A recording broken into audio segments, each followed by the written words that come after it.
What up, Fight World? It's your boy Ego, and I'm back with some more boxing. So it looks like CEO of Top Rank, Bob Arum, has recently spoken out to the media and explained why Brandon Rios is getting the crack at Pacquiao as opposed to Mike Alvarado.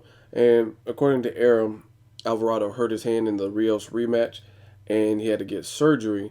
So he didn't want to take any chances because they're setting up a big venue in Macau, China, for this fight, this Pacquiao fight, and he didn't want to risk the chance of Alvarado not having his hand fully rehabilitated and ready to go and postponing or whatever, or being able to cancel or pull out of the fight.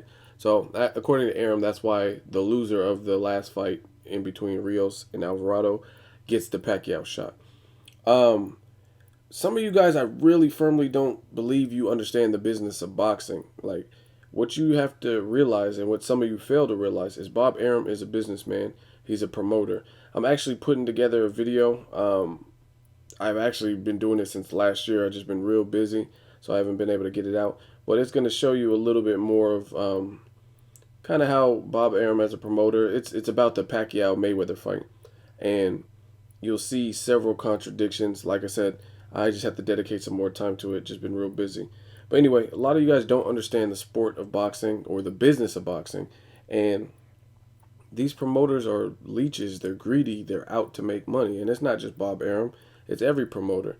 Like I said in a previous video, Oscar De La Hoya, everybody that Golden Boy has worked with Mayweather Promotions, they make it like their shot at beating Mayweather is so great. Um, Oscar De La Hoya was like, Victor Ortiz is young, strong. He's going to beat him. He was saying that on the 24/7. Robert Guerrero had all the skills to beat Mayweather. Shane Mosley had everything to beat Mayweather, and then it doesn't happen. And you know what happens from that. People hate. As far as this Rios and Alvarado, it's a win-win situation for Bob Arum. As you guys know, Pacquiao is getting older. He's in his mid-30s, and he's coming off of back-to-back losses. Timothy Bradley, it still counts as a loss, even if you think he should have won and the judges didn't give him the decision. It's still a loss. It's on his record. Um, that hurt, and the fact that he didn't rematch him. And then after that, he got knocked out by Marquez in the fourth fight in a devastating, brutal fashion. And even if you go back to the fight before that, which is the Marquez 3, I think that was in November of the year before, a lot of people said Marquez should have won that, and he didn't get the decision. So, in the mind of the viewer, Pacquiao is pretty much fading. He hasn't had a knockout since 2009, and that was to Miguel Cotto. Um, Arguably, he lost his third fight in the eyes of people, just like Gabriel Rosado versus J. Leon Love. A lot of people said Rosado should have won that fight, so that's what Rosado said at the end of the fight. He's like, the fan scene, they know what I did, so I don't think it's going to hurt me. A lot of people had Marquez winning the third fight, whether you had Pacquiao or Bradley winning. Either way, Pacquiao didn't look great in that fight, in my opinion. Bradley caused him to miss a lot, and he couldn't finish Bradley, even though he had him hurt and buzzed early. And Pacquiao didn't look good in the championship rounds. And then his last fight, he got knocked out, which is, you don't need a judge, jury, and executioner to determine, how that looks. So now he's fighting Brandon Rios. And again, this benefits Bob Arum either way. This will be Brandon Rios' first headlining pay-per-view card. Brandon Rios definitely has a fan base. Um, I'm not quite sure that I buy the whole Mike Alvarado hand thing.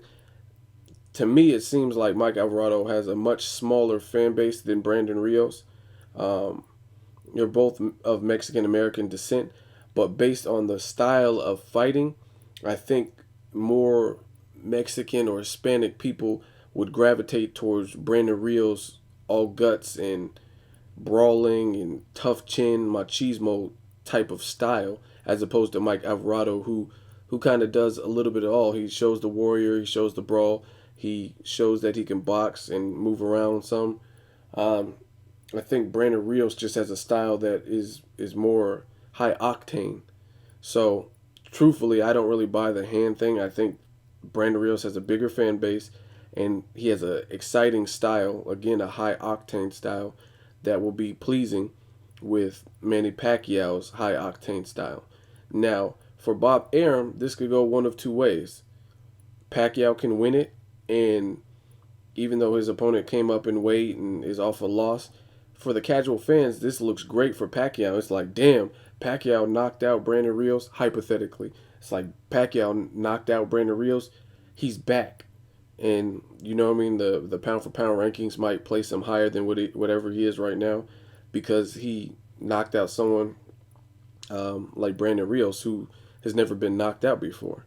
So the casual fans will eat it up, and it'll help revive the spirit of Pacquiao and get people back into believing in Pacquiao. It'll get Pacquiao's confidence up, etc. Or let's say Brandon Rios were to knock out Pacquiao.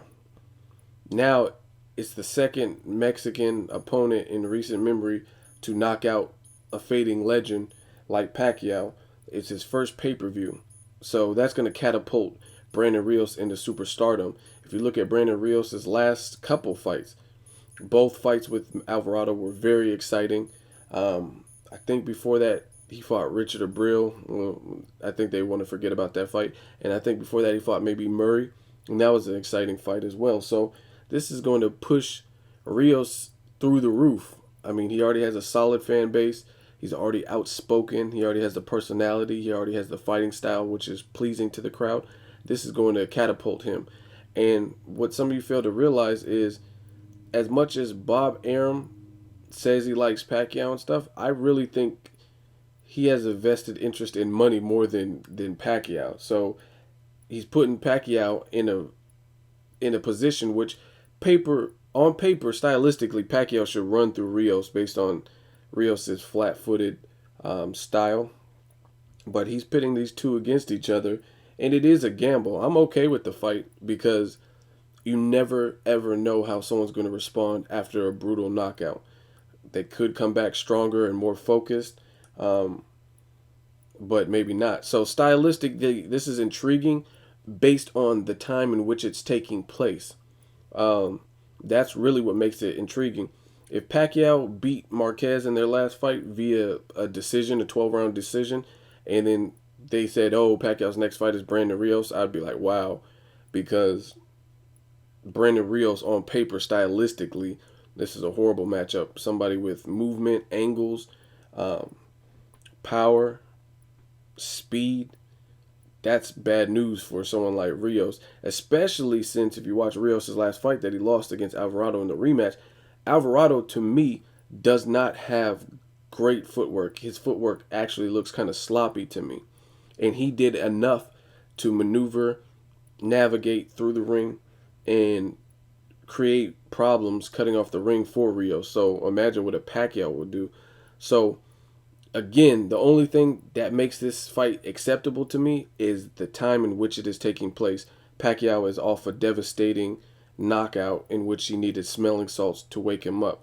Other than that, this match wouldn't be as intriguing. But again, you never know how someone's going to look after a brutal knockout. Roy Jones Jr., I don't think he was the same. I mean, this man, Roy Jones Jr., was dominant in his divisions in boxing from the late 80s all the way to the early 2000s. And then when Antonio Tarver TKO'd him, he didn't look the same after that. His very next fight to Glenn, he got knocked out again. And this is a man that wasn't losing up until the Tarver. And again, I don't count Montel Griffin because he got hit.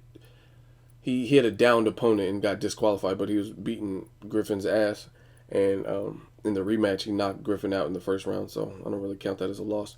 So timing is what really makes this match intriguing to me. And at the end of the day, I don't think Bob Arum has. I think he's money hungry. He's going to milk it. He's going to use whatever angle he can. And I mean, I can't fault him for that. He's a businessman, so it's up to the fighters and their team, aside from their promoter, to make sure that deals are made with the fighter's best interest at hand.